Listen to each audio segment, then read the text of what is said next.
ఆ వానర రూపంతో వచ్చినటువంటి ఆ తేజో రూపం రేపు రామకార్యానికి ఉపయోగపడుతుంది. కాదు కాదు, తదనంతరం లోకంలో రామచంద్రమూర్తిని నమ్ముకున్న ప్రతిభాన్ని రక్షిస్తుంది. యుగాలు మారిపోయిన అంతటి మహానుభావుడు ఇప్పుడు పుట్టవలసి ఉంది.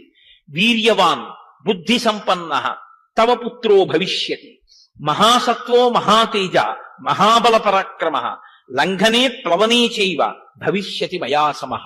భవిష్యత్తులో నాతో సమానమైనటువంటి వేగం ఉన్నవాడు, నాతో సమానమైనటువంటి లంఘన శక్తి కలిగిన వాడు, అంటే దూక కలిగినటువంటి వాడు, అంతటి బుద్ధి పరాక్రమాలు ఉన్నటువంటి వాడు ఒక మహానుభావుడు పుట్టవలసిన అవసరం ఉంది. అందుకనమ్మా నీ ఎందు తేజస్సుని నిక్షేపిస్తున్నాను.